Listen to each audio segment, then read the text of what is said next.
The ambient light of the dying red dwarf bled through the massive reinforced viewports of Helix Gate, casting a bruised, purple hue over the sprawling docking bay.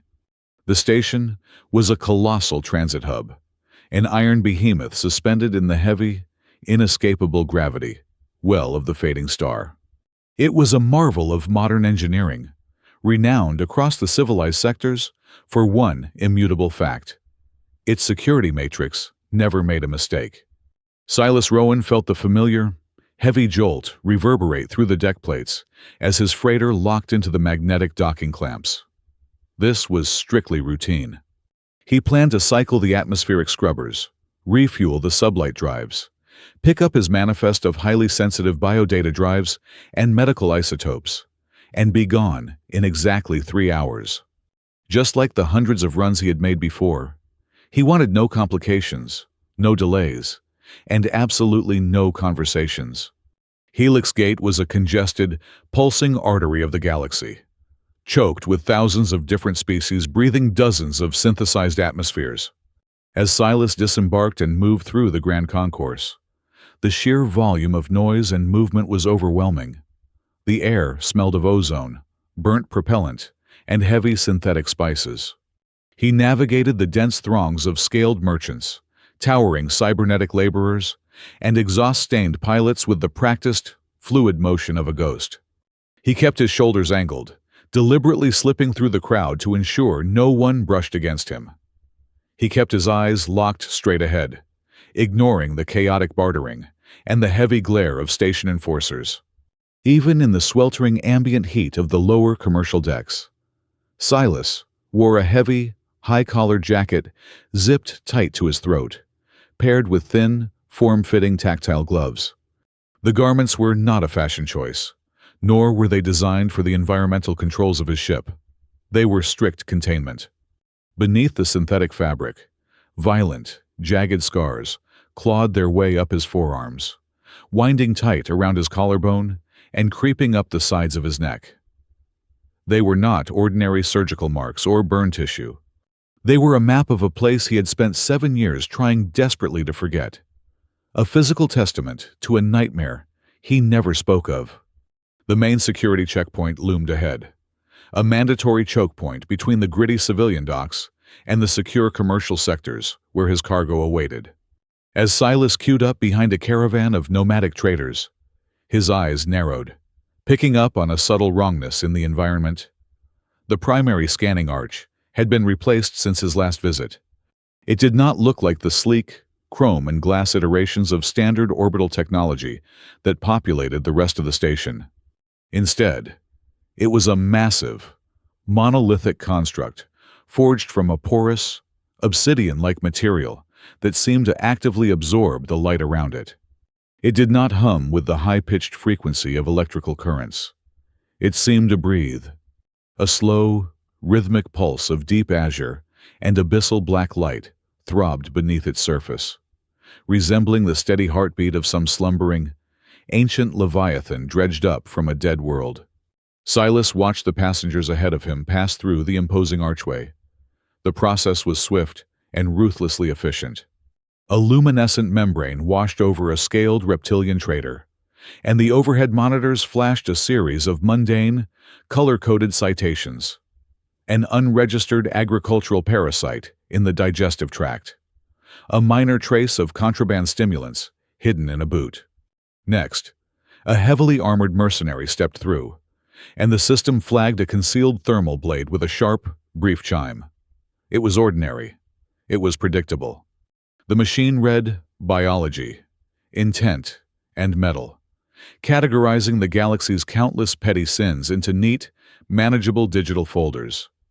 Then, the line shifted, and it was his turn. Silas stepped into the heavy shadow of the arch. He kept his breathing even and his heart rate steady, relying on years of disciplined control. He was just a bioengineer turned courier. He carried no weapons, no illicit cargo, nothing that would warrant a second glance from the authorities. The blue-black light washed over his high collar, bleeding effortlessly through the heavy fabric, sinking deep into his dermal layers, and touching the winding scars beneath. The scan lasted for exactly 1 second. Then, the very air inside Helix Gate shattered. It was not a standard security chime or a localized warning siren. It was a deafening, bone-rattling klaxon, the station-wide annihilation alarm. It was a sound designed specifically to signal an imminent, catastrophic breach of reality itself, the kind of alarm reserved for core meltdowns or deep space incursions.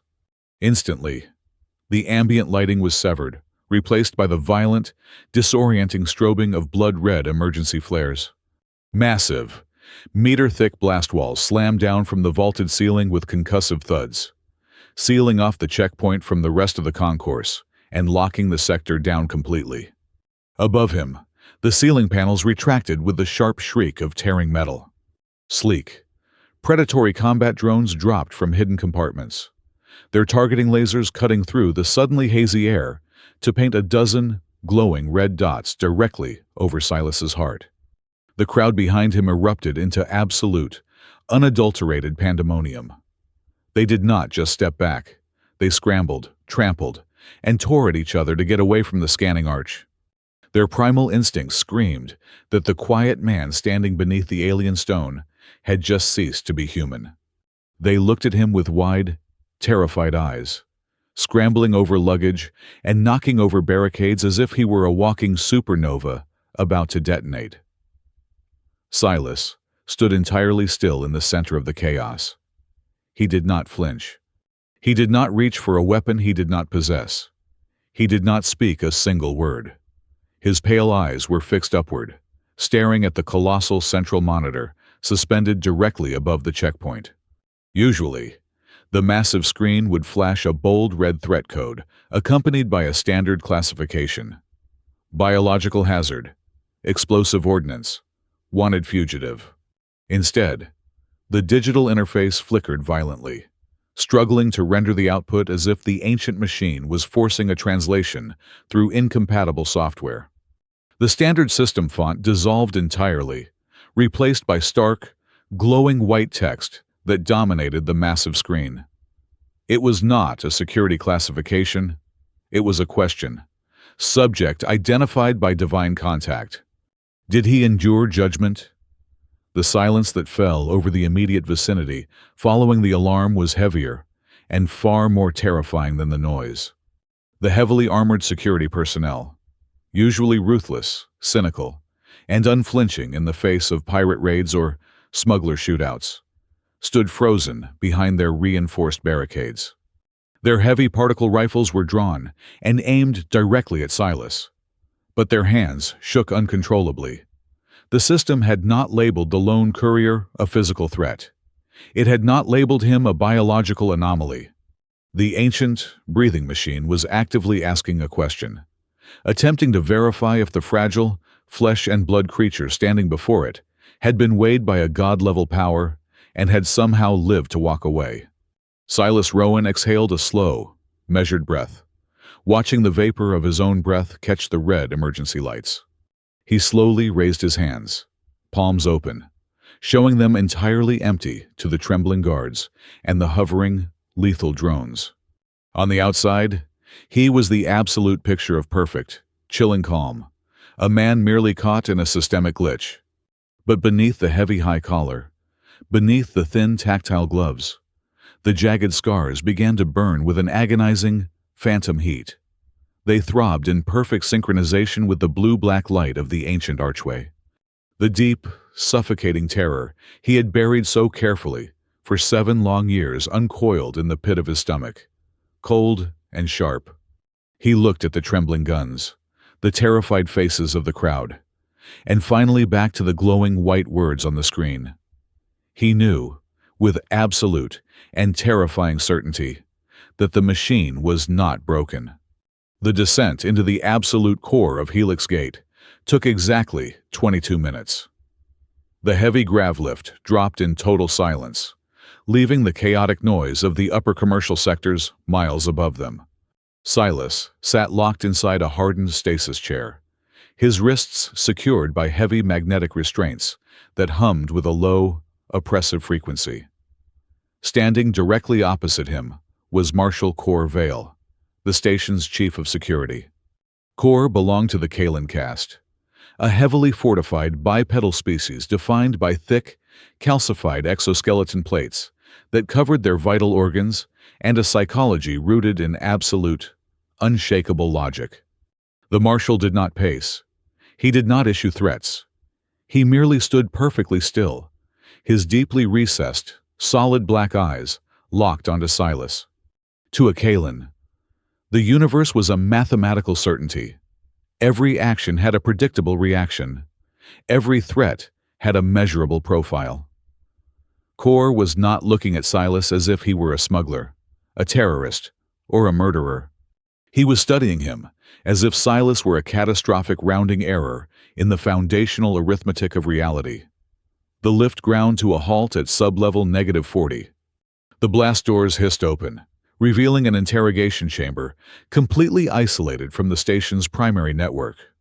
The walls were lined with heavy lead and sensory-dampening foam, creating an acoustic dead zone that swallowed the sound of their footsteps. Kor gestured rigidly for the automated, heavily armored guards to remain outside, sealing the thick durasteel door behind them. The room contained nothing but a sleek metallic table, a few stark white lights, and a secondary diagnostic terminal. Waiting beside the terminal was a human woman holding a series of archaic data slates. She looked entirely out of place in the sterile, militarized bunker. Her clothes were rumpled, her eyes wide with a frantic, burning intellectual hunger.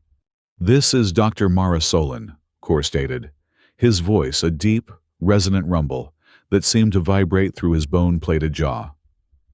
"She is our foremost resident scholar on pre-expansion archaeological technologies. She is the reason that specific scanning arch was installed at the primary checkpoint, exactly 72 hours ago." Silas kept his face completely neutral, though his muscles were tightly coiled. "I run medical supplies. Marshal. I have a Class 4 transit license. I pay my docking fees. Whatever glitch your new machine just experienced, it has nothing to do with me." Mara stepped forward, her gaze darting erratically from the terminal screen to Silas's face, then down to his high-collared jacket. "It was not a glitch. Mr. Rowan, I assure you, that machine does not possess the capacity for error. It predates our entire current understanding of stellar cartography by hundreds of millions of years. It was excavated from a dead moon in the deep periphery, and it operates on principles we barely have the vocabulary to describe." Silas stared at her, giving nothing away. "Then it misread my cargo." "It does not read cargo," Mara countered, her voice trembling slightly, with a mixture of dread and awe. "It does not scan for chemical explosives, contraband narcotics, or standard biological deviations. It was designed by a civilization that viewed our current physics as child's play. It scans for hypercausal traces." Kor leaned his heavy, armored hands flat against the cold metal table, bringing his imposing face closer to Silas. "Explain it to him in plain terms, Doctor. I want this anomaly categorized and resolved." "It means," Mara continued, taking a shaky breath, "that the Arch looks for matter that has been permanently altered by forces completely outside the normal laws of the universe. Things that do not obey linear time, standard gravity, or the conservation of energy. When the beam washed over you, the system did not flag you as an active hostile element. It categorized you as a living artifact. A survivor." She pressed a sequence of commands into the terminal, projecting a holographic summary of the event onto the table. The stark, white words that had terrorized the concourse hovered in the air between them. "The database cross-referenced your physiological imprint against its own ancient archives," Mara explained, her eyes wide. "It recognized you as a witness who has made direct contact with an apex-level entity, a God-class phenomenon, and it wants to know how you managed to walk away from a judgment event with your biological functions still intact." "I want a name." "Rowan," Kor demanded, his tone dropping to a dangerous, glacial calm. I want to know exactly what you touched, what quadrant it resides in, and precisely when this contact occurred. Helix Gate processes billions of lives. I will not allow an unquantified, hyperdimensional contagion to walk freely through my transit corridors. I am a courier, Silas repeated, his voice remarkably steady despite the cold sweat prickling at his hairline. I pilot a mid-bulk freighter. I do not explore uncharted sectors. I do not deal in antiquities. You are holding me on the word of a machine you yourselves admit you do not fully comprehend. Mara stepped closer, completely ignoring his denial. Her eyes narrowed as she studied the way the stark white glare of the interrogation room lights fell across Silas. She tilted her head, her brow furrowing in deep confusion. "Take off your jacket," she ordered quietly. Silas went entirely rigid. "No. You have no rights here. Anomalous subject," Kor stated, stepping around the table. Before Silas could mount any meaningful resistance against the magnetic restraints, the massive Kalen Marshal reached out with startling speed. His heavy, armored fingers caught the top zipper of Silas's jacket and wrenched it downward, tearing the thick synthetic fabric open and violently exposing the courier's chest and throat. The jagged, twisting scars were laid bare under the harsh illumination. They pulsed with an ugly, raised texture, crawling over his collarbones like petrified lightning. Mara gasped, taking a sudden step back. She did not look horrified by the aesthetic ugliness of the wounds. She did not look repulsed by the mangled flesh. She looked terrified by their physical properties. "Look at the light," she whispered, pointing a trembling finger at Silas's neck. Kor leaned in, his black eyes tracking the illumination. The overhead panels were casting a blinding white glare, but the light did not reflect off the raised scar tissue. Instead, the jagged lines seemed to swallow the photons entirely. The scars cast no shadows. They appeared as voids in the visual spectrum, drinking in the room's energy and returning absolutely nothing. They were absorbing a fraction of the light spectrum that simply should not exist in this reality. "Get a microcellular scanner," Kor barked, his usual composure cracking for the very first time. "Now!" Mara scrambled to a medical locker set into the far wall, retrieving a handheld diagnostic imager. She hurried back to the table, her hands shaking so violently she nearly dropped the device. She powered it on and ran the emerald green scanning laser directly over the thickest cluster of scars on Silas's left forearm. The small screen on the device flickered, then spat out a three-dimensional rendering of Silas's cellular structure. Both the Marshal and the doctor stared at the resulting image in total, suffocating silence. It was not scar tissue. Underneath the dermal layer, the cells were not burned, torn, or repaired through standard biological clotting. The flesh had been reorganized on a quantum level. The molecular bonds were folded over themselves in impossible geometric angles, creating endless, recursive loops. "These are probability folds," Mara breathed, her voice barely audible over the low hum of the room's ventilation. She looked up at Silas, her face entirely drained of color.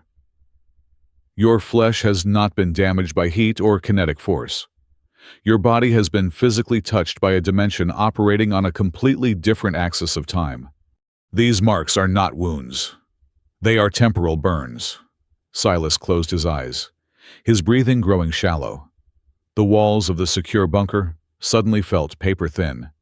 He could feel the cold, heavy weight of the void pressing against the station, the same crushing, terrifying weight he had felt out in the deep black all those years ago. He had spent his entire life since that day trying to remain small, insignificant, and unnoticed. He had become a ghost carrying unremarkable boxes from one dusty colony to another, praying that the universe would simply forget him. But the universe, it seemed, had an excellent memory. Suddenly, the secondary diagnostic terminal on the table went completely dark. Kor instinctively reached for his sidearm, taking a defensive stance. "Did you cut the power, Doctor?" "No," Mara stammered, backing away from the console. "It is entirely disconnected from the station's primary grid. It is a closed loop." The screen flared back to life, but not with the standard operating system. The interface shattered into 1,000 intricate, glowing blue-black symbols. It was the exact same ancient dialect that pulsed across the scanning arch, 40 levels above them. The ancient artificial intelligence embedded within the alien technology had bypassed every firewall, every air gap, and every localized security protocol Core had ever designed. It had reached down into the deepest, most secure bunker on Helix Gate, just to find the man strapped to the chair. A voice emanated from the terminal's small audio speakers. It was not synthetic. It was not mechanical. It sounded like a choir of 1,000 whispers speaking across a vast, empty canyon, echoing with the weight of dead stars. "Witness class confirmed," the voice resonated, vibrating right through the lead-lined walls and sinking deep into the marrow of Silas's bones. "Memory event pending." Silas's eyes snapped open, his heart hammering violently against his ribs. The cold terror in his stomach erupted into absolute panic. He pulled frantically against the magnetic restraints, the heavy metal digging painfully into his wrists. He finally understood the true, apocalyptic severity of the situation. The ancient artifact up in the concourse had not merely detected his buried past. It had not just outed him to the local authorities.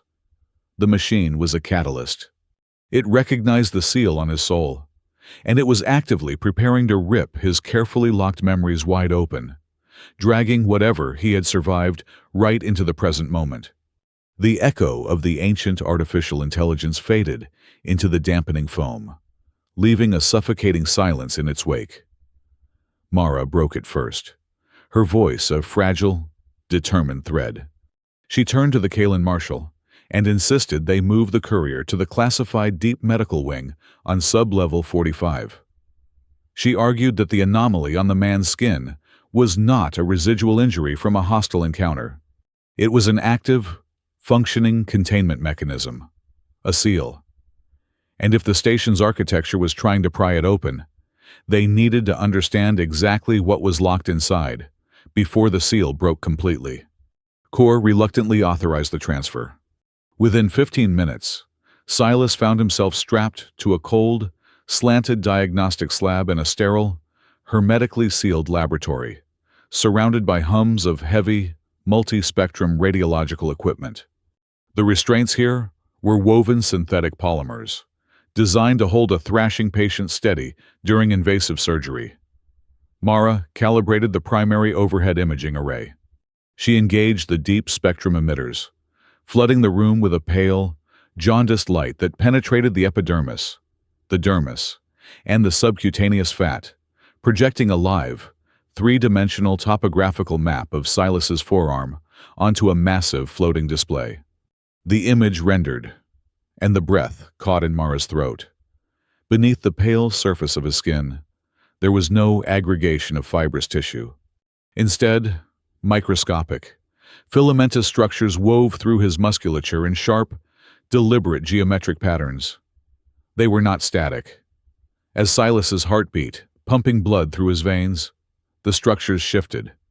The sharp angles and sweeping curves detached, slid through his tissue, and reattached in entirely new configurations. It looked exactly like a dense, complex script, writing and rewriting itself in perfect rhythm with his pulse. Core leaned heavily against the observation glass. He ordered Mara to adjust the radiological frequency.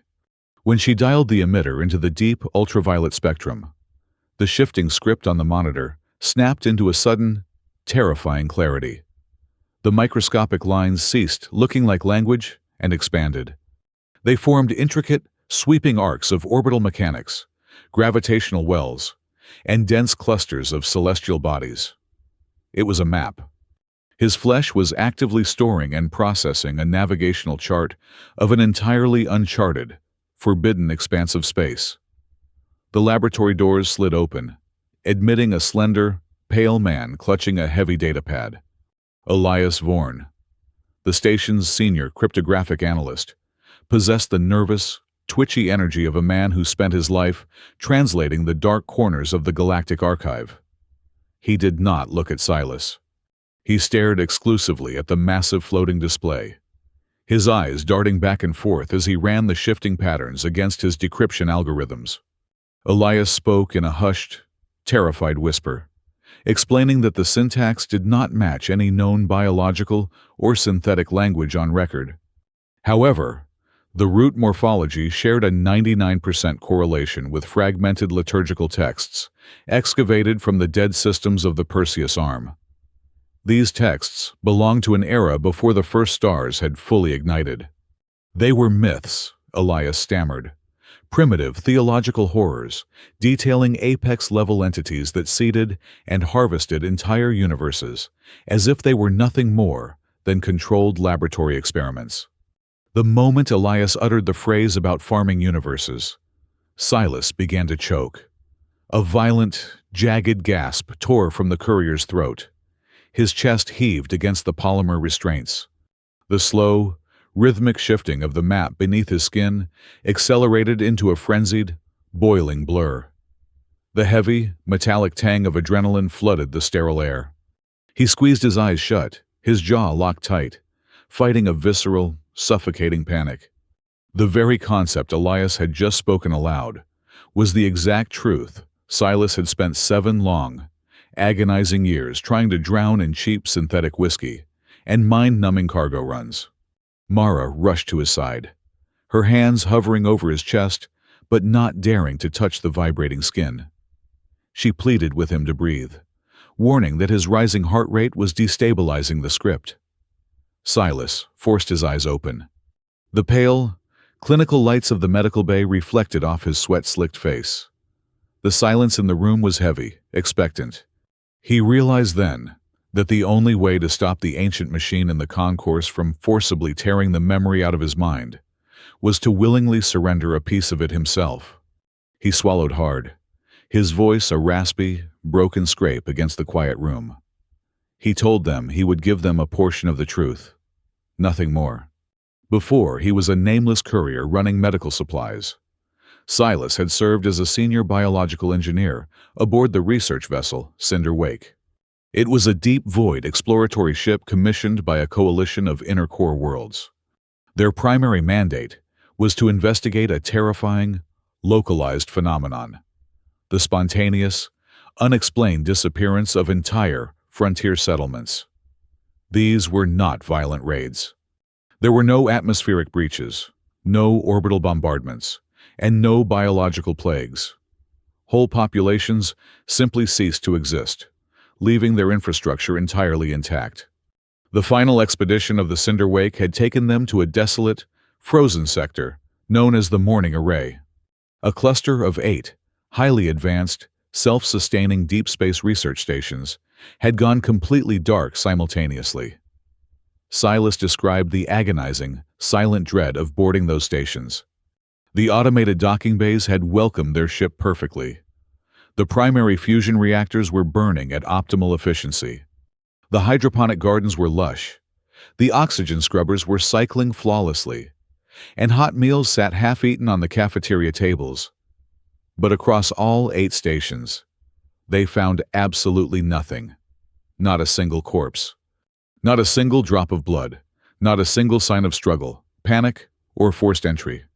It was as if thousands of scientists, engineers, and their families had simultaneously stood up from their desks, dropped their tools, and stepped quietly into the absolute void. Core remained perfectly rigid, his thick, bone-plated brow furrowing in deep concentration. He demanded to know what they had found out there. Silas closed his eyes again, his breathing growing shallow. He explained that on the 14th day of their investigation, the ship's long-range telemetry arrays had picked up an anomaly drifting at the absolute edge of the star system, hovering in the freezing dark just beyond the heliopause. It was a colossal architectural mass, dwarfing their research vessel. But the terror did not stem from its size. The terror stemmed from the fact that every single sensor suite aboard the Cinder Wake registered a completely different physical reality. The gravitational sensors described it as a massive, perfectly spherical stellar fetus, pregnant with the mass of 1 billion dead suns. The optical cameras rendered it as a towering, impossible temple, constructed from angles that made the human crew physically nauseous to observe.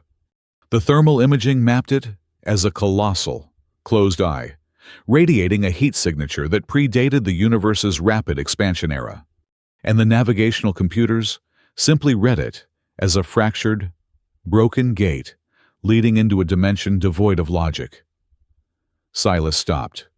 He clamped his mouth shut, his chest rising and falling rapidly. He refused to say another word about what happened when they crossed that threshold.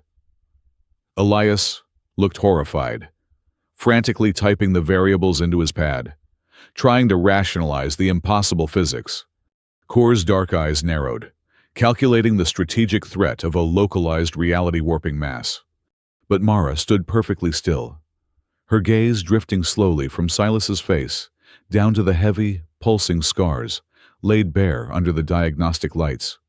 A sickening, profound realization settled over her, chilling the blood in her veins. She finally understood the true nature of his condition. The scars weaving across his flesh were not the chaotic aftermath of a violent escape. They were not defensive wounds or burns sustained while running away from the colossal, impossible architecture at the edge of the morning array. The entity had not tried to kill him. It had not tried to consume him. Mara realized that the shifting, organic map burned into his body was a deliberate, calculated modification. The scars were not a testament to his survival. They were a tether. The entity had branded him, leaving a piece of its own perception buried within his cellular structure. His skin was not a barrier. It was a lens. The scars were an eye, and for the last 7 years, whatever slumbered out there in the dark had been quietly, patiently using Silas Rowan to watch the rest of the universe.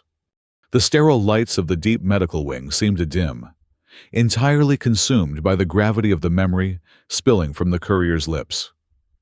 Silas did not look at the heavy security officer or the trembling archaeologist. His pale eyes stared straight up at the ceiling. Yet they were focused on a point in space, millions of light years away, locked in a past he could no longer outrun. He spoke of the 5 souls aboard the exploratory vessel. There was Captain Garrick Thorne, a man whose spine was forged from rigid duty and a desperate need to leave a legacy. At the helm sat Nolan Reeve, a navigator who viewed the chaotic universe as a hostile puzzle that required absolute, flawless solving. In the medical bay was Dr. Petra Vale, a brilliant neurologist running from ghosts she could never quite diagnose. Down in the engine core worked June Calder, a theoretical physicist who treated reality like a stubbornly locked door, obsessively searching for the master key. And then there was Silas, merely the biological engineer, the quiet man who kept the atmospheric scrubbers breathing and the hydroponic gardens yielding. Their initial protocol was strict.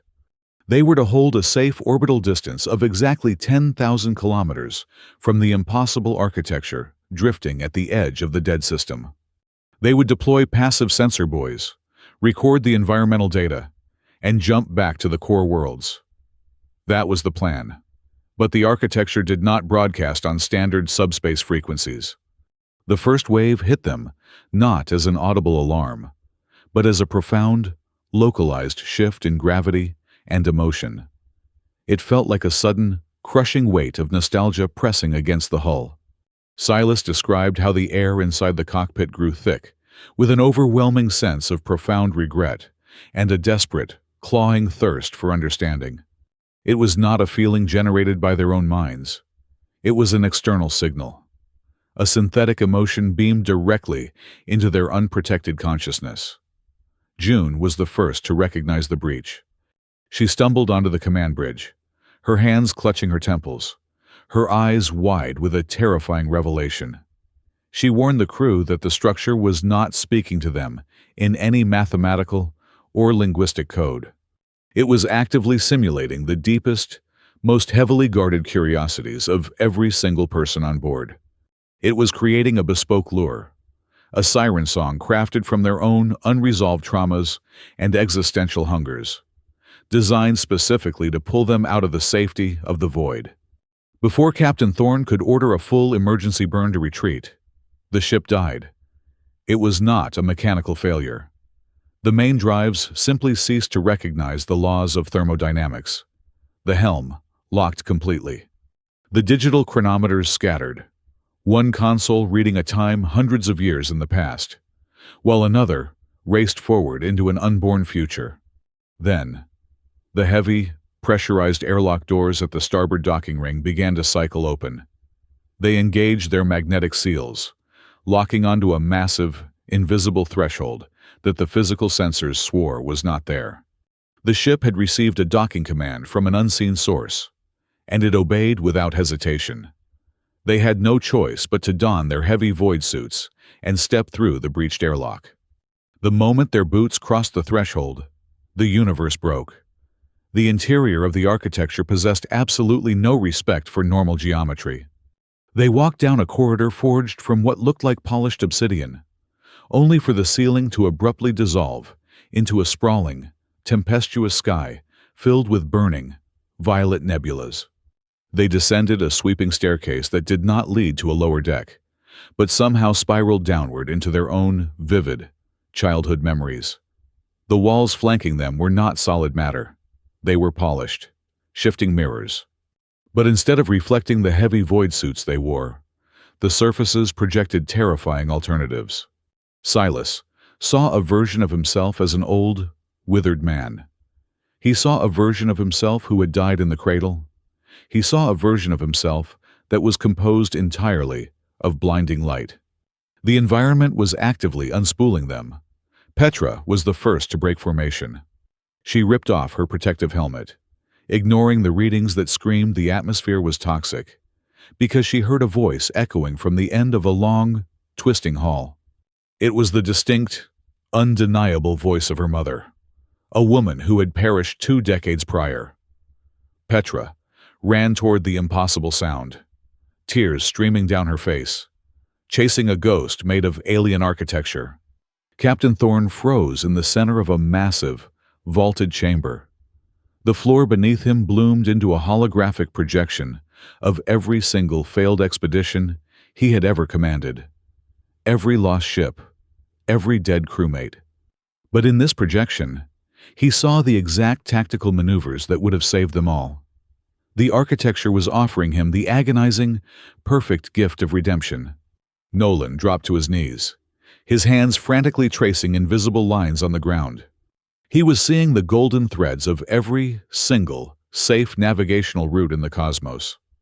A flawless map that eliminated the chaotic, terrifying unpredictability of space travel.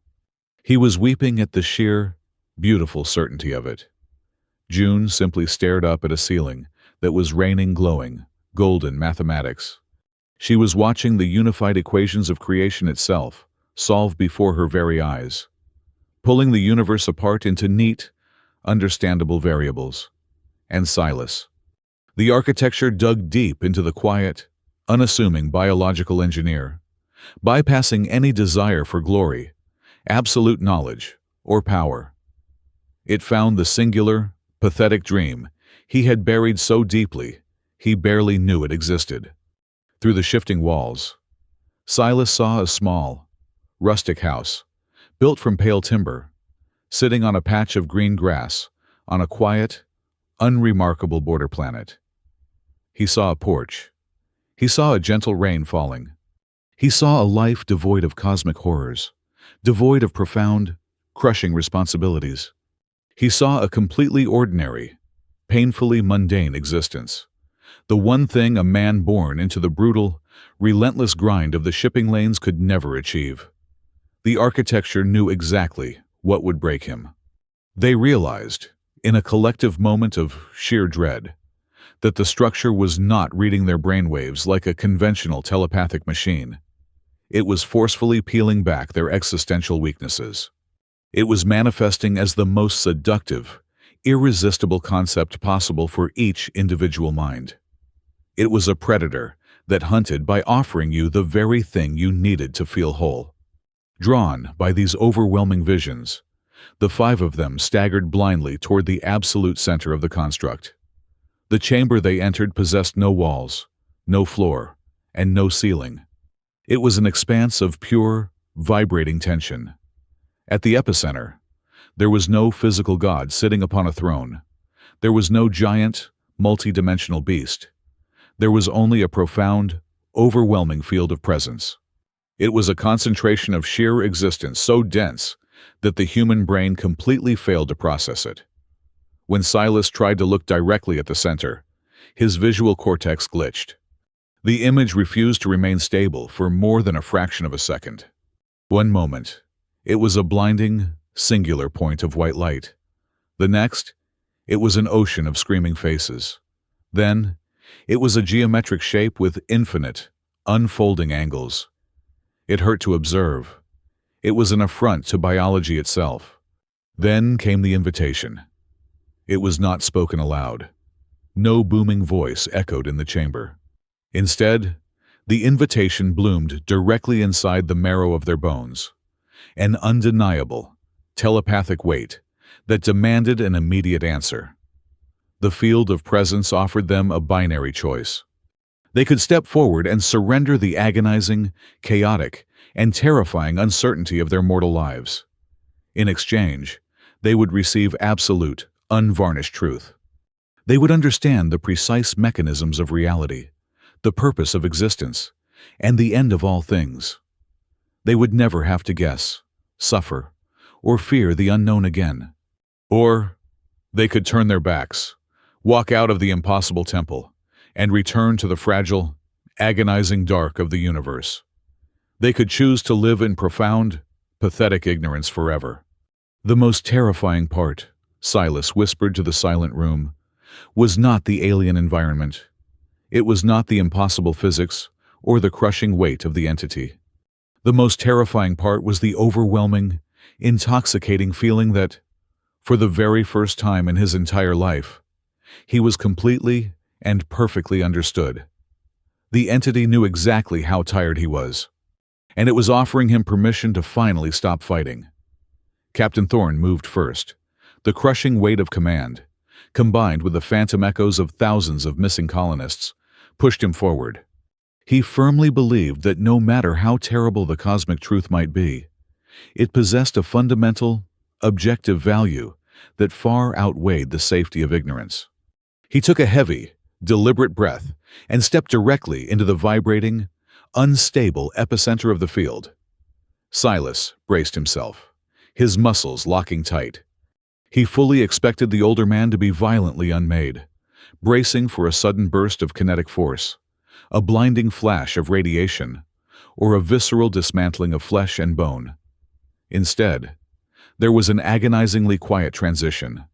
The moment the localized presence embraced him, Garrick simply stopped moving. He did not fall to his knees. He did not scream. The deep, rigid lines of stress and chronic fatigue that had defined his weathered face for decades instantly smoothed away. His pupils dilated, fixing on something entirely beyond the physical boundaries of the room, and a terrifying, absolute serenity washed over his features. He looked completely and utterly at peace. But it was the peace of an inanimate object. Every single ounce of his driving force, his accumulated guilt, his fierce need to protect his crew and solve the mystery, evaporated into the dead air. He stood there, drawing slow, measured breaths. Yet he was no longer a participant in the chaotic flow of the universe. He was merely a biological vessel that had achieved perfect, horrifying stasis. Nolan could not tolerate the sight of it. The navigator had spent his entire existence mapping the unknown, forcing the wild, unpredictable variables of deep space into obedient, manageable lines. His entire psychological framework relied on maintaining absolute control. To see his captain, suddenly possessed of an ultimate, unshakable certainty, broke the navigator's restraint completely. Driven by a frantic, clawing need to understand exactly what Garrick was experiencing, Nolan surged forward, silently begging the invisible field to let him see the final, flawless route. The result was completely identical. There was no bright flash of enlightenment, no physical trauma, no grand revelation broadcasted to the rest of the room.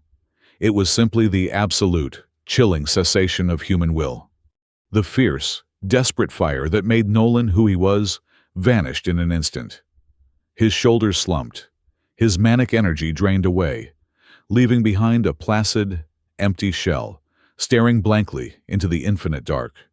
June was trembling so violently she could barely keep her footing.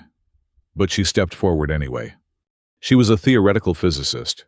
Her entire life was a desperate, exhaustive chase after the final, elusive equation that governed reality. She had sacrificed relationships, health, and comfort for her work. She simply could not turn her back on the ultimate answer, even if it cost her her own mind. She walked into the field, her eyes wide with terrifying anticipation, and became instantly still, joining the silent ranks. Petra let out a broken, terrified sob. As a neurologist, she spent her days diagnosing the fragile, unpredictable misfires of the human mind, terrified of being left alone in the dark with her own unfixable grief, unable to endure the sheer, crushing isolation of being the only one excluded from a truth that fundamentally transformed her crewmates. She walked into the center. She surrendered her fear, just to avoid being left behind. Silas remained entirely alone at the edge of the vibrating threshold. He looked at the 4 people he had traveled with, the minds he had trusted for months in the deep black. They were biologically alive. Their chests rose and fell with rhythmic, shallow breaths. Their hearts pumped warm blood through their veins. But Silas realized, with a wave of profound, acidic nausea, that the truth did not kill the physical form. It did something far worse. It completely eradicated the fundamental need to continue existing. His crewmates no longer wanted anything. They possessed no desires, no fears, no ambitions, no hunger, and no drive. They had been given the absolute, unvarnished truth of the cosmos, and it had filled their internal voids so completely that there was absolutely no room left for the human soul to maneuver. Then, the impossible weight of the field shifted, pulling away from the 4 statues of flesh and focusing its entire, crushing attention solely on the last remaining man. The entity projected a vast, overwhelming vision directly into his consciousness, laying out the exact parameters of the transaction. If Silas took one single step forward, the veil of reality would be torn away forever. He would witness the precise, violent mechanics of the beginning of time.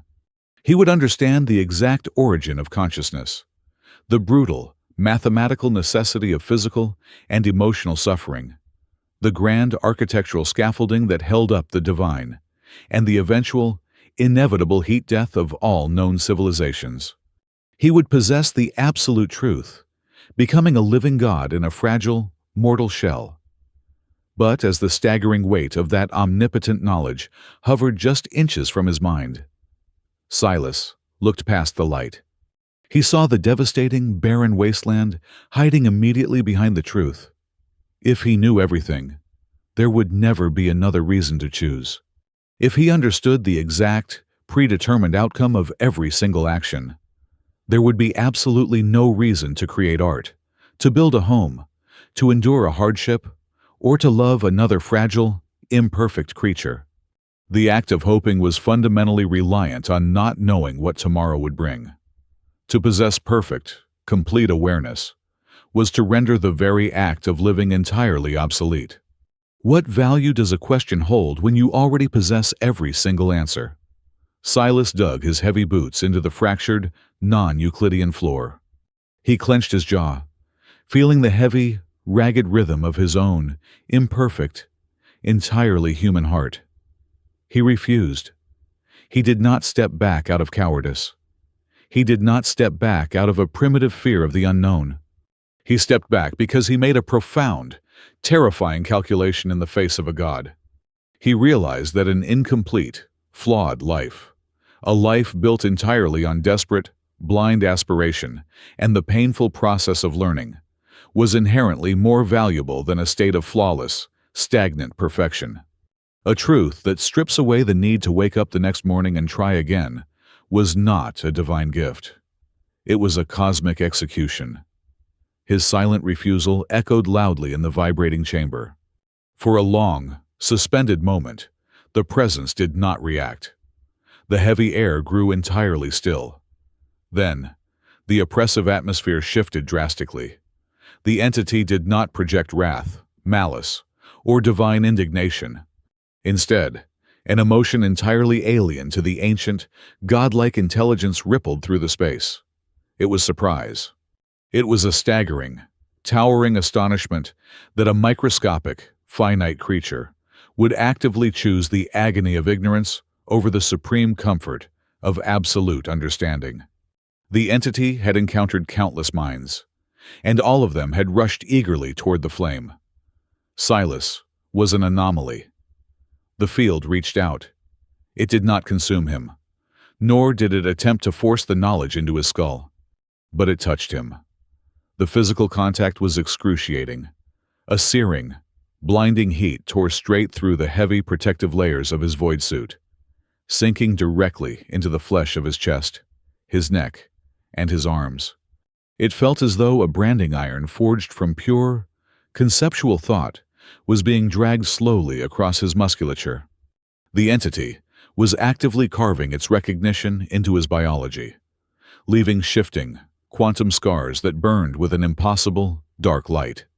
As his flesh crisped, melted, and immediately reformed into complex probability folds under the impossible heat, a single, finalized concept was driven deeply into the core of his mind.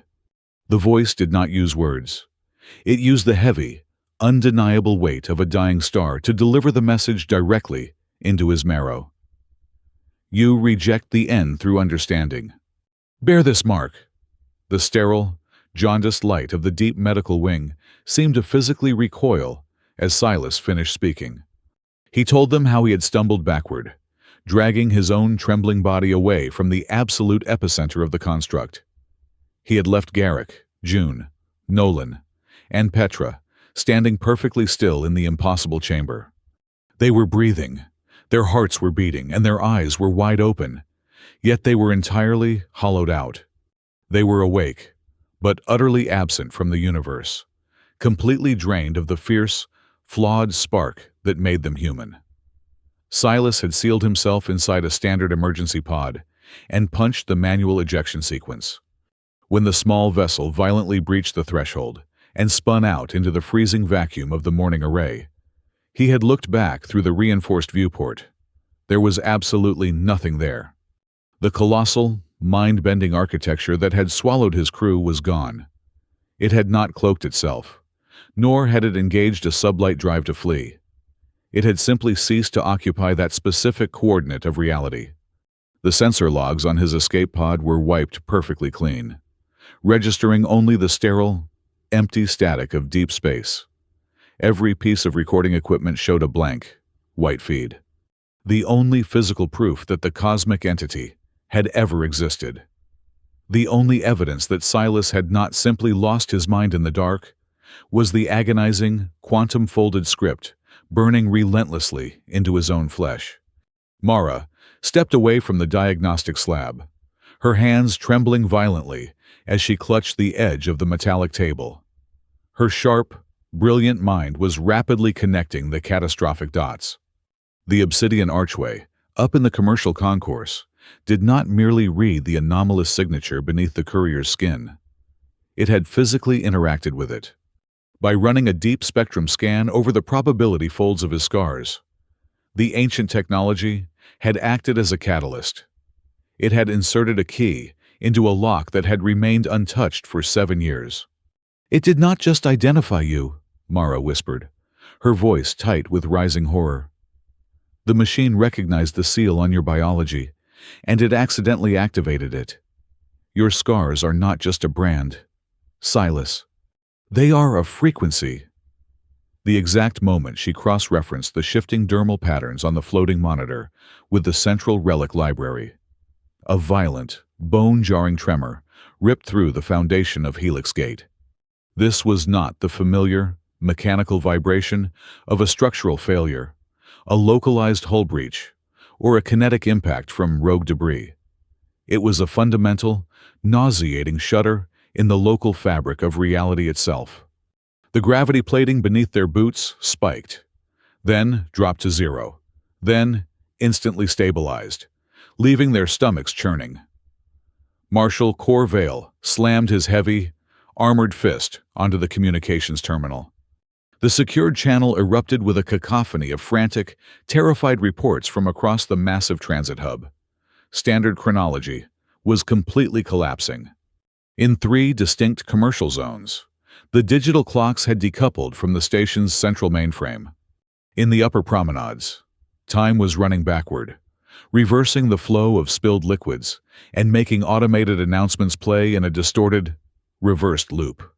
Down in the heavy engineering decks, time was accelerating at a terrifying rate, causing fusion coolant to age and degrade into toxic sludge within minutes. Worse than the mechanical failures were the biological ones. The medical channels screamed with reports of sudden, violent psychological breaches. Passengers and enforcers alike were collapsing in the crowded corridors, weeping and thrashing as the vivid, lived memories of complete strangers forcefully overwrote their own consciousness. A cybernetic dock worker was sobbing over the memory of giving birth to a scaled child on an ocean world he had never visited. The borders between individual minds were dissolving. Before Core could issue a single command, the floating diagnostic display in the room shattered its medical interface. The glowing blue-black ancient syntax bled aggressively across the screen, dominating the room. The station's ancient artificial intelligence bypassed the audio limiters, broadcasting a warning that vibrated the very teeth in their skulls. Attention of outer observers detected. Core reacted with pure, unadulterated military discipline.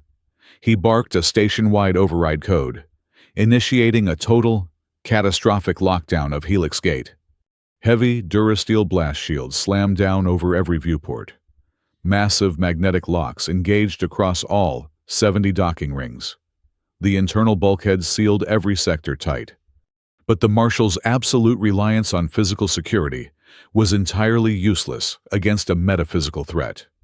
The tighter he tried to lock the station down, the more violently the localized reality began to bleed and buckle. Mara pointed a shaking finger at the sealed observation window of the medical bay. The heavy blast shield had deployed, but the metal surface was warping, turning as reflective as polished glass. It was not showing the interior of the room. It was reflecting dozens of ghostly, overlapping variations of Helix Gate itself. In one reflection, the station was a burning, shattered wreck drifting into the red dwarf star. In another, it was a pristine, unpopulated husk covered in frost. In a third, the entire superstructure was constructed of pulsing, organic bone. Multiple theoretical timelines were being forced into the exact same physical space, crushing against each other. Then, a hysterical voice cracked over Core's command frequency. A heavy cargo hauler docked at bay, number 8, had vanished. It had not undocked or engaged its thrusters. It had simply ceased to exist within the magnetic clamps. Exactly 3 seconds later, the ship violently rematerialized, blowing out the environmental seals and tearing the docking ring to shreds. But when the emergency boarding crew breached the airlock, they found an absolute nightmare. The 3 seconds of absence in the station's reality had equated to something entirely different for the ship. The crew members inside had aged over 20 years. Their hair was brittle and white, their rations were consumed, and their minds were entirely broken by decades of isolation in a dark, formless pocket dimension. Mara turned to Silas, her face completely devoid of color, her eyes wide with a terrifying epiphany. "The memory event," she gasped, struggling to pull air into her lungs. "When the arch forced you to remember, when your scars flared under the scanner, it was not an internal process. It was a broadcast. A hypercausal witness signal shooting straight into the dark. She looked up at the groaning ceiling as another wave of impossible gravity warped the room. The things you met out in the morning array. They heard the signal. And they have turned around to look at us. The sheer, suffocating gravity of the situation slammed into the room. The entities that dwelled outside the boundaries of normal physics were completely indifferent to the survival of finite biology. They were not malicious conquerors or bloodthirsty warlords. They were simply too vast, too dense with absolute truth. Helix Gate could not sustain the sheer, impossible weight of their incoming gaze. The station and the millions of lives aboard would not be destroyed by an attack.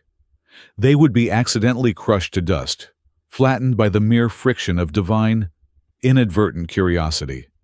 There was absolutely zero time to organize an evacuation.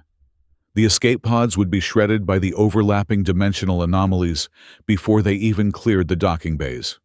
No planetary military, no orbital defense grid, and no amount of Kalan tactical discipline could fight a threat that bent reality merely by observing it. Silas Rowan looked down at his exposed forearms. The complex, geometric script beneath his skin was blazing with an intense, dark light, shifting and righting itself with a violent, terrifying urgency. The scars were burning with the heat of a localized supernova, acting as a beacon pulling the cosmic gaze directly toward his exact coordinates. Physical barricades meant nothing. Particle weapons meant nothing. Silas knew, with absolute, unwavering certainty, that there was only one play left on the board. The universe had remembered him, and it was demanding the conclusion to a conversation he had walked away from 7 years ago. He looked at Kor, then at Mara. His pale eyes completely hardened, stripped of all the quiet fear he had carried for so long. He had to willingly step outside the heavily shielded hull of the station. He had to walk back out into the tearing, unstable void and deliberately initiate a dialogue with the unspeakable, before the entire transit hub was ground into subatomic ash by the crushing weight of a god's attention. The argument in the deep medical wing lasted less than 60 seconds. Marshal Corvale categorically forbade Dr. Mara Solon from boarding the intercept vessel. He cited standard tactical protocols, declaring that the archaeologist had zero combat training and would be an absolute liability in a hostile vacuum. Mara did not back down. She stood her ground against the towering Kalan, her voice sharp and entirely devoid of her previous trembling. She stated plainly that particle rifles and tactical formations were entirely useless against an ontological threat. If Silas was going to attempt to communicate with an intelligence that predated the first ignition of the cosmos, he would need the only person on Helix Gate who possessed even a fractional understanding of their symbolic language. Without her, Silas would be screaming into a hurricane. Kor's heavy mandibles clicked in rigid frustration, but his black eyes betrayed a profound, terrifying understanding of her logic. He then turned his imposing bulk towards Silas, the heavy armor plates shifting with a menacing grind. The marshal declared that he was coming as well. He was the chief of security for Helix Gate. He had sworn an oath to protect the millions of souls residing within the transit hub. He absolutely refused to cower behind reinforced bulkheads, while a solitary, civilian courier carried the sheer, impossible weight of execution on behalf of his station. They moved with frantic precision. The trio bypassed the main transit corridors, taking a pressurized maintenance shaft directly to an auxiliary launch bay. Waiting in the darkened hangar was the Veil Runner, an extremely nimble, heavily modified interceptor designed for high-speed orbital pursuits. It was a spearhead of titanium and raw engine power, built to cut through atmospheric drag and sublight interference. Kor took the co-pilot seat, his massive hands flying across the pre-flight manual overrides, entirely ignoring the artificial intelligence that was currently screaming about localized gravitational collapse. Mara strapped herself into the engineering station behind them, locking her harness tight. Silas took the primary helm. He did not bother running a diagnostic check. He simply punched the main thruster ignition. The Veil Runner shot out of the protective magnetic shielding of Helix Gate, tearing through the emergency blast doors, just as they attempted to cycle shut. The moment the small interceptor cleared the artificial gravity well of the station, the universe lost its structural integrity. Space was no longer a vast, empty canvas of absolute zero. It was buckling and folding like soaked parchment. The sweeping, majestic backdrop of the cosmos had entirely unraveled. The distant, burning stars were no longer anchored to their designated coordinates. They were sliding across the bruised purple dark, rearranging themselves into complex, shifting geometric patterns that perfectly mirrored the quantum scars burning upon Silas's flesh. The cosmos itself was becoming a living, breathing manuscript. Depth perception completely failed. The vacuum, separating celestial bodies, compressed and stretched with nauseating elasticity. One moment, they were staring into an infinite, empty abyss. The next second, a massive, jagged asteroid field that should have been half a system away suddenly loomed just outside the cockpit glass, its craters rendered in terrifying, microscopic detail. Then, a dead gas giant swelled in the viewport, its swirling atmospheric bands appearing so close that Core instinctively braced for a kinetic impact, only for the planet to snap back out of existence a fraction of a second later. The navigational displays on the dashboard violently shorted out. The gyroscopes spun wildly, entirely unable to distinguish up from down. The velocity readouts flickered between 0 and infinite speed. "Manual control is dead," Core growled, his thick fingers fighting the unresponsive yoke. "We have no trajectory. We are flying blind into a theoretical collapse." Silas, let go of the primary steering column. He closed his eyes and pushed up the sleeves of his heavy jacket. The geometric script etched into his skin was glowing with an agonizing, blinding luminescence, practically burning through the dim lighting of the cockpit. He reached out and placed his bare hands directly onto the exposed sensory relays of the navigation console. He did not use the ship's thrusters to steer. He did not rely on visual data. He used the agonizing, localized sting in his flesh. The scars were a tether, a compass needle violently pulling toward the source of the cosmic attention. When the pain spiked in his left wrist, he fired the port thrusters. When the script on his forearm felt as though it were melting into slag, he pushed the main drive forward. He was flying entirely by the agonizing topography of his own trauma.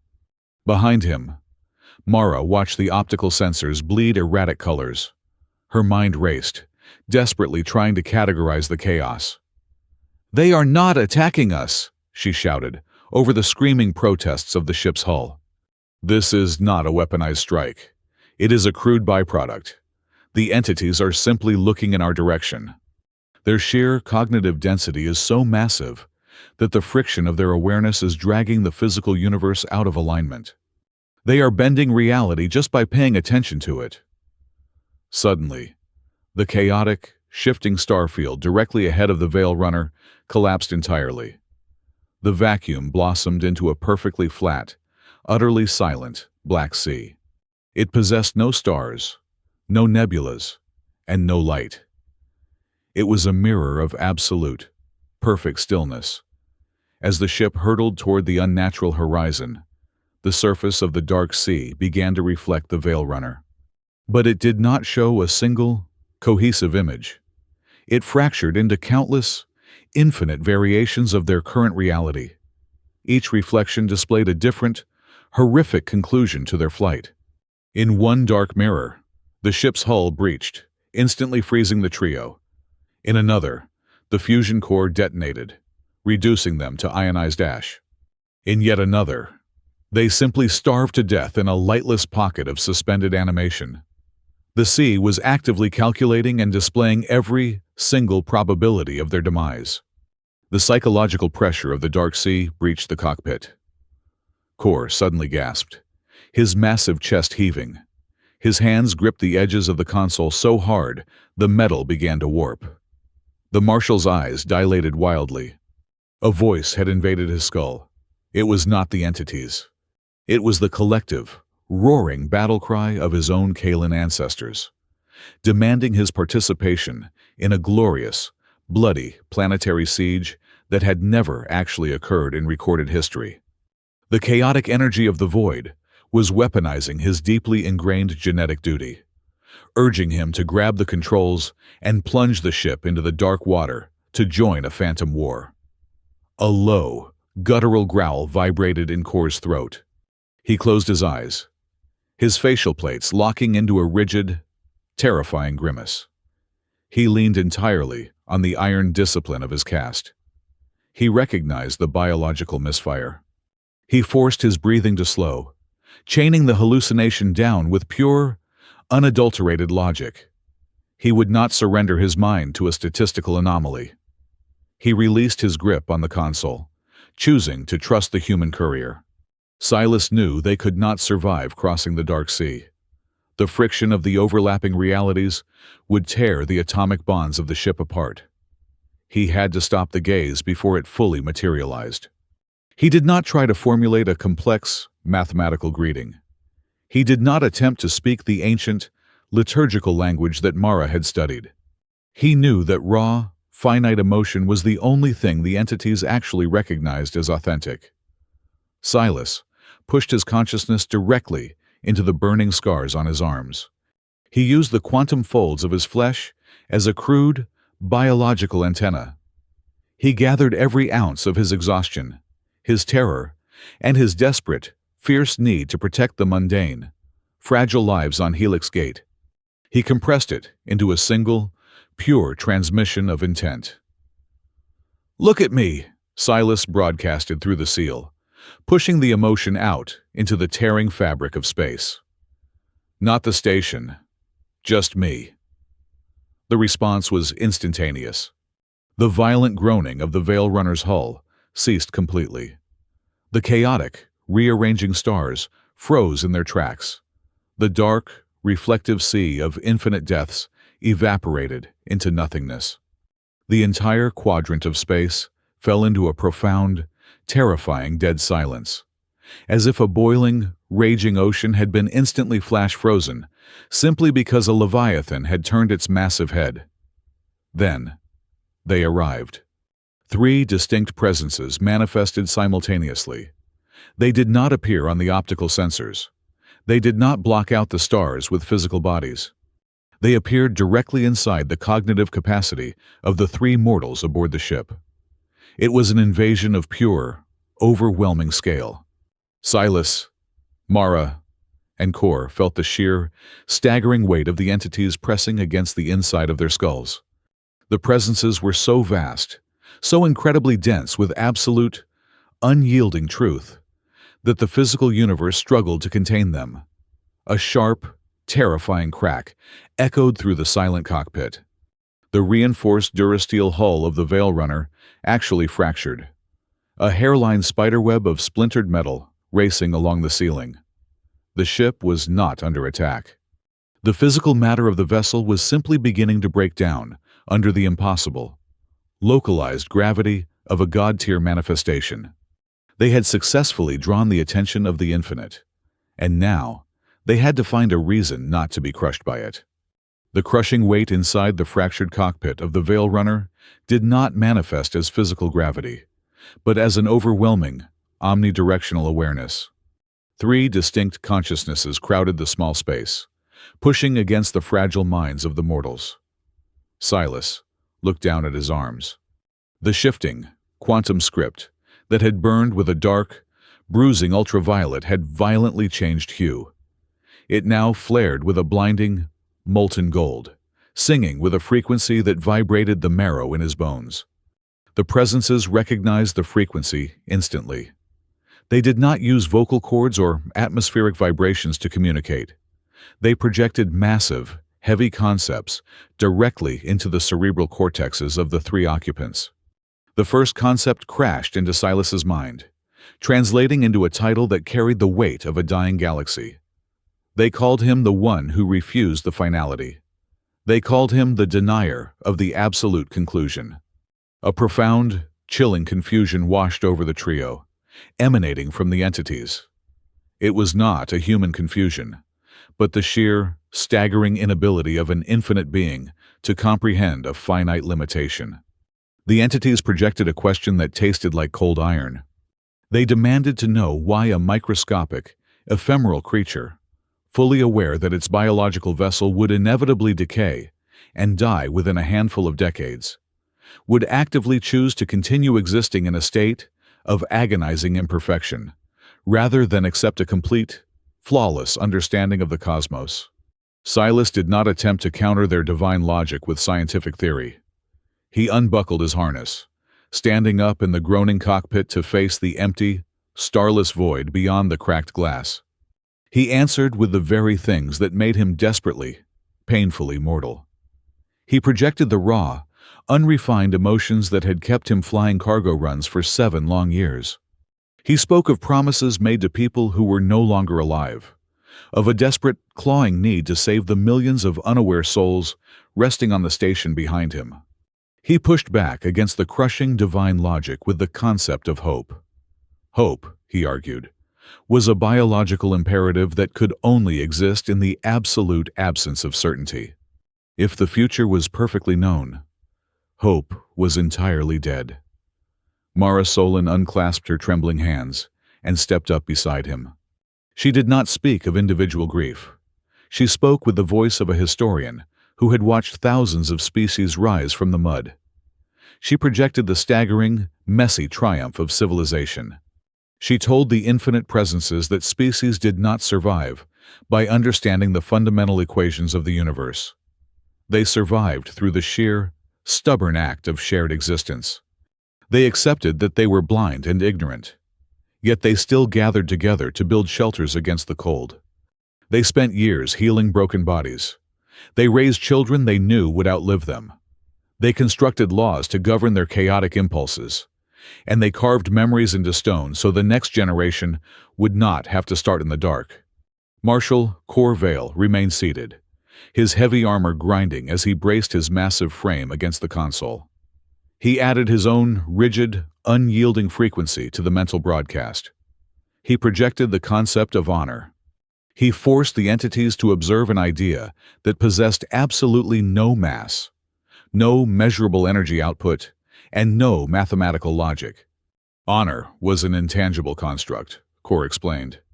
Yet it was a force powerful enough to override the most basic biological instinct for survival. It was the sole reason a Kalan warrior would gladly step in front of a lethal kinetic blast to shield a complete stranger. It was a choice that defied the cold arithmetic of the universe. The first presence responded, its thought carrying the crushing, inevitable weight of a shifting tectonic plate. It pointed out the ultimate futility of their arguments. It showed them a fast-forwarded vision of the cosmos where every shelter turned to dust. Every law was forgotten, and every sun burned out. All meaning, the entity stated, was merely a temporary fragile structure that would eventually dissolve completely into the absolute zero of entropy. Silas gripped the warped metal of the dashboard. He did not deny the terrifying vision. Instead, he leaned into it. He projected a fierce, burning defiance right back into the dark sea. He told the presence that the very temporariness of those structures was exactly what gave them value. Because a life was brief, because a home would eventually fall, they were infinitely more precious while they lasted. An eternal, unchanging diamond held no narrative, but a spark in the dark was a miracle precisely because it would eventually go out. The second presence suddenly shifted its massive focus entirely onto Silas, the pressure inside his skull intensifying until his vision blurred. It seized upon his defense of the unknown. Silas pushed harder, projecting the agonizing realization he had made back in the morning array. He stated clearly that knowledge was not always a divine gift. Sometimes, knowing the absolute, terrifying scope of reality was a curse. The very act of not knowing the whole truth was the necessary friction that kept the fires of free will and compassion burning. Without ignorance, there was no room for mercy, no space for a genuine choice. A wave of chilling acknowledgement rippled through the minds of the trio. The entities did not disagree. In a terrifyingly calm transmission, they admitted that they had never attacked the crew of the exploratory vessel. They had not killed Captain Thorne, June, Nolan, or Petra. They had simply shown the humans a specific layer of the cosmic truth. The finite human mind had simply not evolved the necessary architecture to carry that specific weight and still maintain the desire to eat, sleep, or converse. They were biologically alive, but conceptually complete. The truth had not murdered them. It had merely retired them from the struggle of existence. Silas felt a hot, blinding flash of fury ignite in his chest. His breathing grew jagged. He demanded to know why they would run such a catastrophic experiment on a tiny, defenseless civilization. Why would they leave an impossible artifact floating on the edge of a settled system just to watch the fragile minds of explorers break like glass? The answer from the three presences dropped the temperature in the cockpit to absolute zero. They projected a concept completely devoid of any malice, cruelty, or scientific curiosity. They had never considered the encounter an experiment. They did not test lesser species to measure their endurance. They simply existed. The architecture at the edge of the system was merely a localized manifestation of their reality. When the mortals had approached it, when the crew had broadcasted their deep, aching thirst for answers and resolution, the entities had simply engaged in a polite exchange. They had been invited to share the truth, and they had obliged without hesitation. To a god, granting omniscience was merely an act of profound hospitality. But this current moment was entirely different. Here, hovering on the fractured edge of a breaking reality outside Helix Gate, they were faced with a direct, impassioned plea to withhold that exact hospitality. For the very first time in their boundless, immeasurable existence, the three presences paused. They evaluated the fierce, terrified, yet unbroken minds of the courier, the scholar, and the soldier. They looked at the messy, chaotic, and desperately beautiful struggle of finite beings, fighting tooth and nail to protect their absolute right to remain small and ignorant. A new, entirely unprecedented concept began to form within the massive intelligence of the entities. They began to consider an action they had never before prioritized in the long history of the cosmos. They considered the profound act of retreat. They realized, looking through the lens of Silas Rowan's scarred existence, that perhaps the agonizing fragility of finite beings possessed its own unique, untouchable aesthetic. It was a delicate, fleeting beauty that could only be preserved if the infinite deliberately chose to look away and leave them to the dark. The crushing atmospheric weight inside the fractured cockpit began to recede, rolling backward like a tide returning to an invisible ocean. The three overwhelming consciousnesses had paused, their terrifying focus softening as they processed the profound, alien concept of deliberate ignorance. For the very first time since the universe cooled, the infinite was actively choosing to step away from the finite. But exactly as the dark space outside the viewport began to stabilize, the dormant navigational console of the Veil Runner violently erupted. A blinding cascade of deep azure and abyssal black light flooded the small cabin. Identical to the energy that had pulsed from the scanning archway hours ago, the ancient artificial intelligence embedded within Helix Gate had completely bypassed the interceptor's modern firewalls. It did not send a distress signal or a tactical update. It transmitted a monolithic, hyper-compressed data vault that had been sealed for hundreds of thousands of years. Mara Solon practically threw herself against the engineering station, her fingers flying across the glowing interface. Her eyes darted wildly as her decryption algorithms tore through the ancient syntax, translating the shifting geometric script into a language the human mind could comprehend. As the blocks of text rendered on her screen, the blood completely drained from the archaeologist's face. The revelation was so staggering, It briefly eclipsed the terror of the void outside. She turned to Silas, her voice trembling with the weight of a shattered paradigm. She told him that the ancient architects who constructed the obsidian archway had not built it as a quarantine measure. It was not an alarm designed to hunt down and isolate individuals who had been contaminated by divine contact. It was a searchlight. Mara read frantically from the decrypted archives, her words tumbling over each other in the cramped cabin. The text revealed that in the deep, forgotten epochs of the early cosmos, these extra-dimensional entities had approached intelligent life on countless occasions. The result was always identical. Whenever a civilization was granted the absolute, unvarnished truth of existence, they suffered an immediate, collective cessation of will. Entire sprawling empires spanning thousands of star systems simply stopped building, stopped exploring, and stopped reproducing. They achieved flawless enlightenment and subsequently starved to death in their perfect, silent cities. The truth was the ultimate filter, a gentle apocalypse of apathy. The ancient architects realized that their defensive fleets and energy shields were completely useless. The only possible way to protect the fragile, emerging species of the universe was to find a biological consciousness capable of looking directly into the burning heart of the Absolute and retaining the fierce, irrational desire to simply live. They needed to find an immune system for the soul. They had seeded scanning archways across the galaxy, waiting patiently for millennia. Mara's voice cracked as she pulled up a specific, highlighted addendum in the archive. The ancient builders had theoretically categorized humanity. They had observed the bizarre, contradictory nature of the human mind, a species completely aware of its own terrifying mortality, a species that knew its sun would eventually burn out, yet still violently insisted on creating art, writing laws, and loving one another.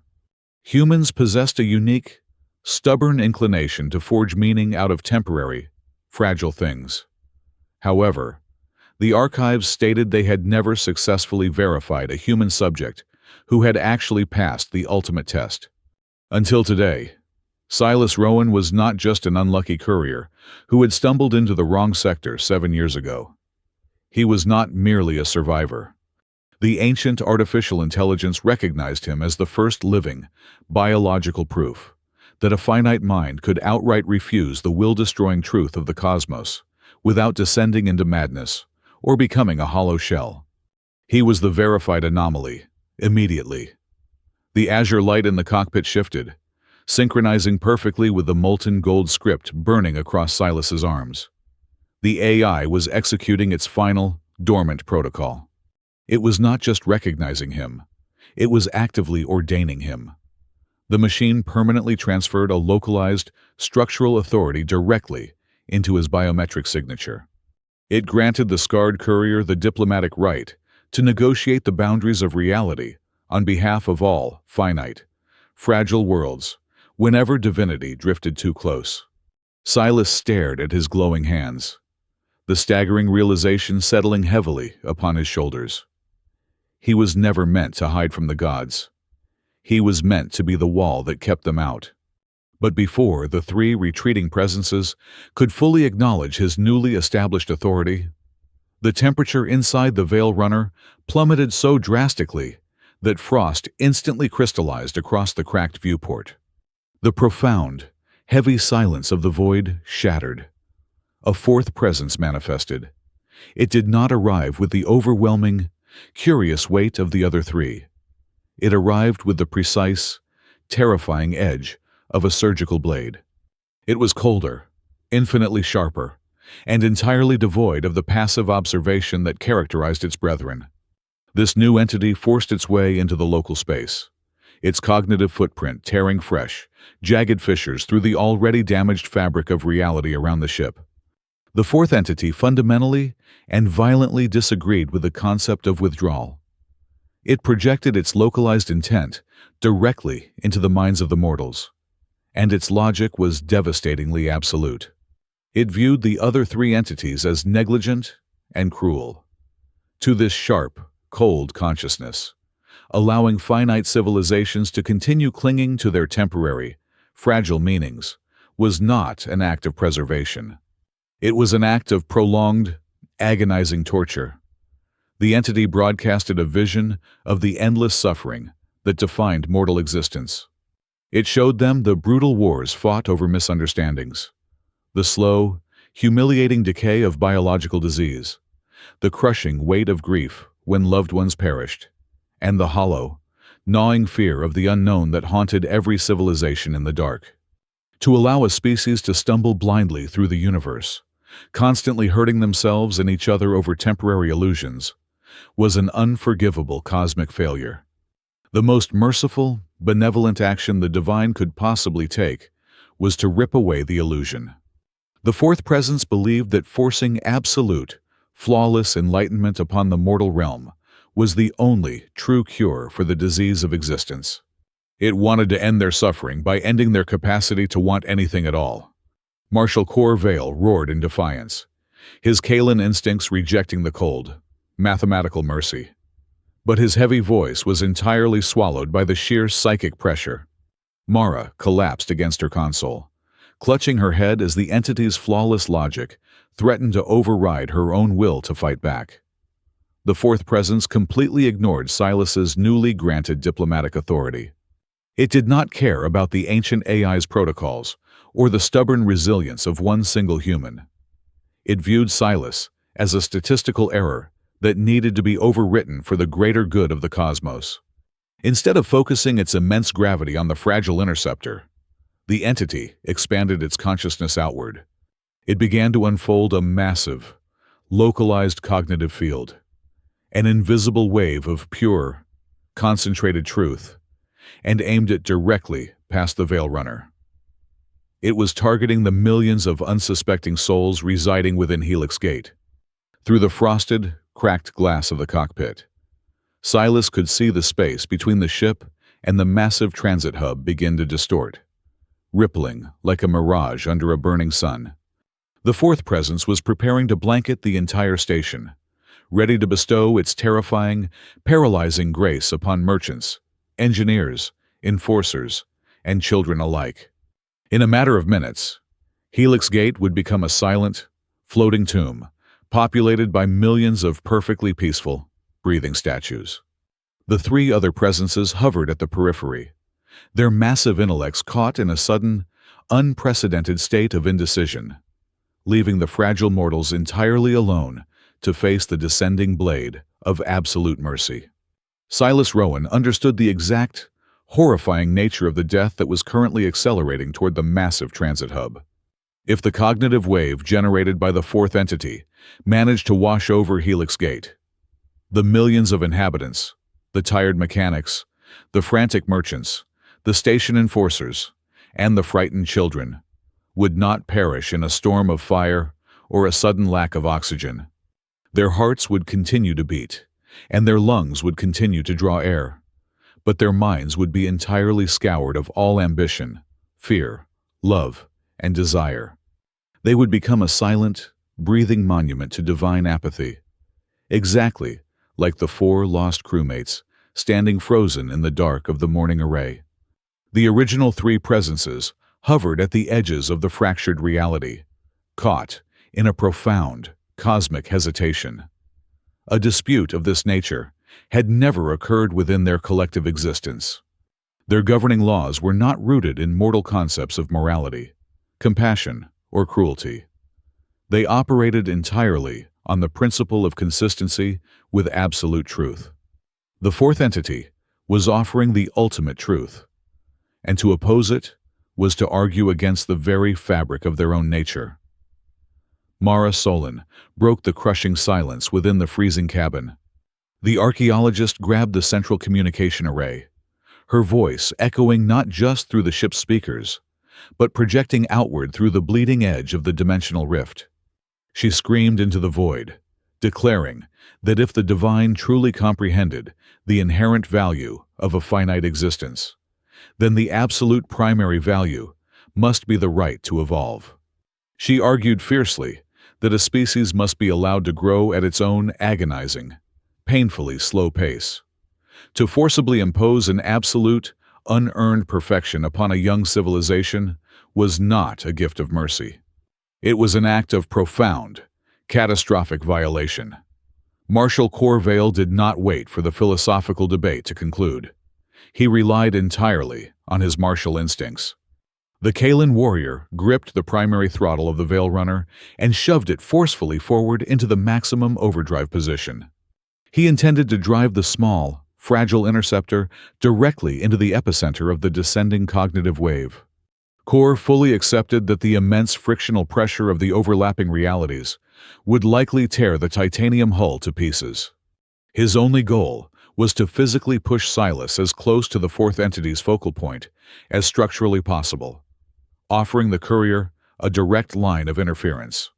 The ship shrieked as the reinforced bulkheads began to violently buckle.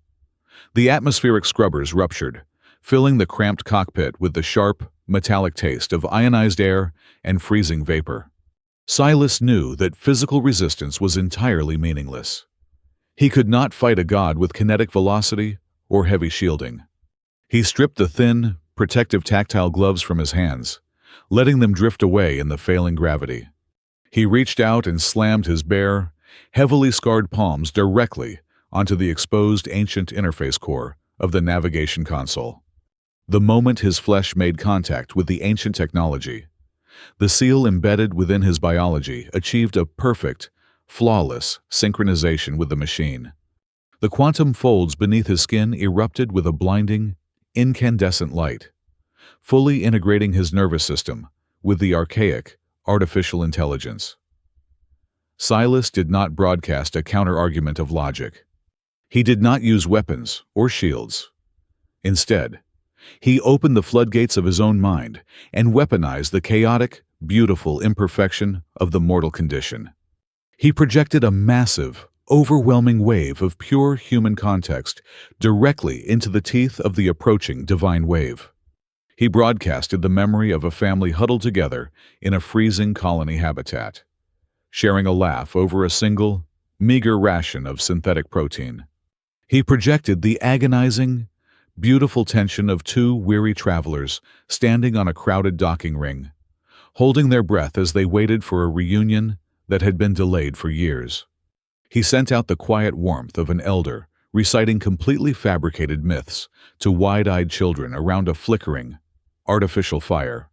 He broadcasted the fierce, stubborn pride of an engineer bleeding from their bruised knuckles just to repair a failing atmospheric heater, so a frontier settlement could survive one more night in the dark. He projected the profound, staggering relief of a surgeon exhaling a breath they did not realize they were holding when a fragile heartbeat finally stabilized on a medical monitor. He shared the soft, off-key melody of a mother singing a lullaby to a restless infant in the dead of night.